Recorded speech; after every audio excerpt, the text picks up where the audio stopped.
اللہ الرحمن الرحیم۔ روزے کی حالت میں آنکھ میں دوا ڈالنا یہ جائز ہے، اس کی وجہ سے روزہ نہیں ٹوٹتا ہے۔ اگرچہ اس دوا کا کچھ ذائقہ، اس کا اثر گلے میں پایا جائے، لیکن پھر بھی اس کی وجہ سے روزہ نہیں ٹوٹتا ہے، کوئی حرج نہیں۔ البتہ ناک میں دوا ڈالنا یہ جائز نہیں ہے، اس کی وجہ سے روزہ ٹوٹ جائے گا، کیونکہ وہ دوا سیدھی دماغ تک پہنچتی ہے۔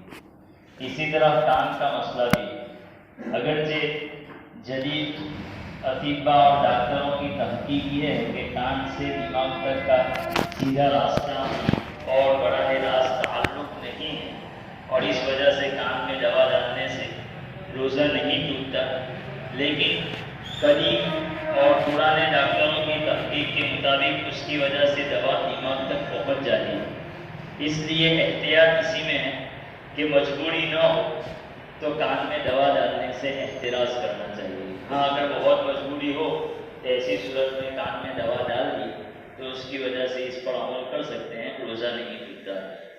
تو یہ روزوں سے متعلق مسائل ہیں۔ ایک مسئلہ حساب سے متعلق سن لیجیے کہ بہت سے لوگ اپنے سر کے بال، داڑھی کے بال رنگ کرواتے ہیں، تو بعض مرتبہ بعض لوگ تو خالص سیاہ حجاب کرواتے ہیں، کالے رنگ کا، تو یہ جائز نہیں ہے۔ حدیث کے اندر صراحتاً اس کی ممانعت آئی ہے، اور اللہ کے رسول صلی اللہ علیہ وسلم نے فرمایا کہ ایسا آدمی جنت کی خوشبو تک نہ پا سکے گا۔ تو یہ ممانعت آئی ہے، لہذا اس سے احتراز کرنا چاہیے۔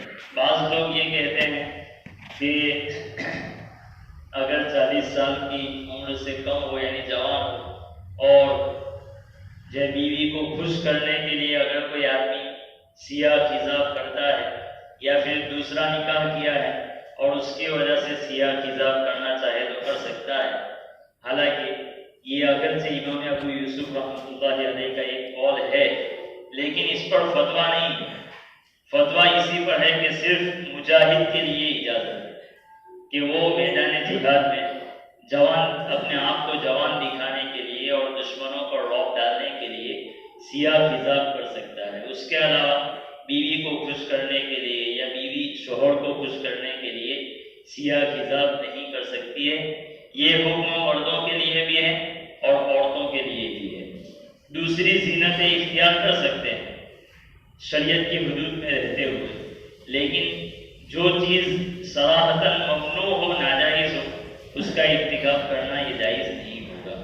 البتہ سیاہ کے علاوہ، یعنی خالص سیاہ کے علاوہ جو دوسرے رنگ ہیں، براؤن رنگ ہے، جو سیاہی مائل دوسرے رنگ ہیں، تو ان کی اجازت ہے۔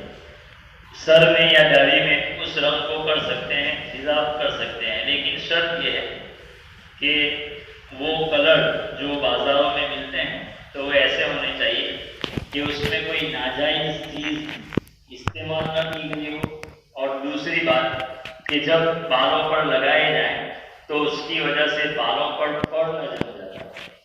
اگر پڑ جم جاتا ہے، جیسے کہ جو مشاہدہ یہی ہے کہ جو لوگ اس طرح کے رنگ کرتے ہیں، چاہے براؤن ہو یا کوئی بھی ہو، تو ان کے بال رنگ کرنے سے پہلے ملائم تھے، لیکن جب یہ رنگ کرتے ہیں تو اس کے بعد سخت ہو جاتے ہیں۔ تو یہ سختی آئی کہاں سے؟ یہ وہی پڑ چڑھ گیا ہے بالوں کے اوپر، تو لہٰذا جب تک وہ پڑ باقی رہے گا وضو اور غسل صحیح نہیں ہوگا۔ اس لیے اس سے بھی احتراز کرنا چاہیے۔ جو مہندی ہوتی ہے تو اس کو استعمال کر لیا جائے، کافی ہے۔ بہرحال ایک حجاب سے متعلق مسئلہ تھا۔ بہت سی مرتبہ ہم نماز پڑھتے ہیں تو نماز میں ایسی غلطیاں ہو جاتی ہیں کہ جس کی وجہ سے سجدہ سہو واجب ہو جاتا ہے۔ تو اس لیے سجدہ سہو کب واجب ہوگا یہ بھی ہمیں یاد رکھنا چاہیے۔ اس میں اصولی بات تو یہ ہے کہ نماز میں کسی فرض یا واجب کو مقدم یا مؤخر کر دے، آگے پیچھے کر دے۔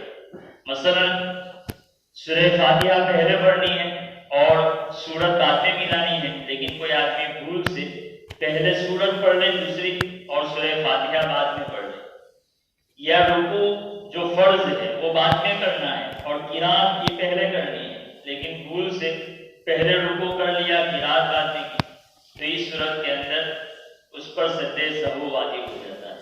ایک صورت تو یہ۔ دوسری صورت کہ کسی فرض یا واجب کو مقرر کر دینا، یعنی ایک سے زائد مرتبہ، جیسے سورہ فاتحہ واجب ہے، اب سورہ فاتحہ کو کوئی آدمی 2 مرتبہ پڑھ لے لگاتار، ایک مرتبہ پڑھا اور پھر شک ہوا تو دوسری مرتبہ واپس پڑھا اور پھر بعد میں آخر میں اس نے صورت ملائی، تو اس صورت کے اندر بھی اس پر سجدہ سہو واجب ہو جاتا ہے، کیونکہ اس نے واجب میں تکرار کیا یا فرض میں تکرار ہو۔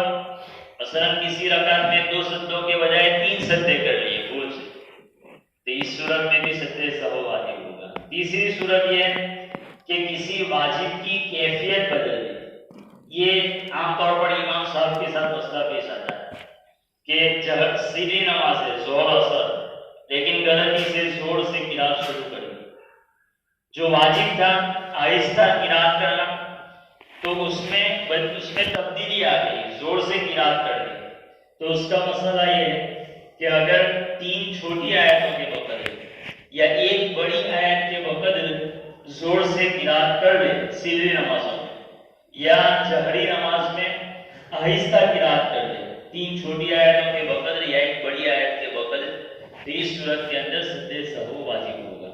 تو یہ تیسری صورت۔ اور چوتھی صورت کہ نماز میں کسی واجب کو چھوڑ دے، جیسے دوسری رکعت پر قاعدہ کرنا، قاعدہ اولا یہ واجب ہے، لیکن کوئی آدمی بھول جائے اور تیسری رکعت کے لیے کھڑا ہو گیا، تو اس صورت کے اندر اس پر سجدہ سہو واجب ہوگا۔ اسی طرح سورہ فاتحہ پڑھنا یہ واجب ہے، لیکن کوئی آدمی سورہ فاتحہ نہ پڑھے بھول جائے، اس کو چھوڑ دے، تو ایسی صورت میں اس پر سجدہ سہو واجب ہوگا۔ یہ سجدہ سہو واجب ہونے کی اصولی باتیں ہیں کہ کسی فرض یا واجب کو آگے پیچھے کر دینا، یا کسی فرض یا واجب کو ایک سے زائد مرتبہ کر دینا، یا پھر کسی واجب کی کیفیت میں تبدیلی آ جائے، یا پھر کسی واجب کو کوئی آدمی چھوڑ دے۔ اب اسی اصول کے ضمن میں جو جزئیات ہیں، جو مسائل عام طور پر پیش آتے ہیں، وہ انشاءاللہ ہم سنیں گے۔ اللہ تعالیٰ ہمیں صحیح نماز پڑھنے کی اور اس کی رعایت کرنے کی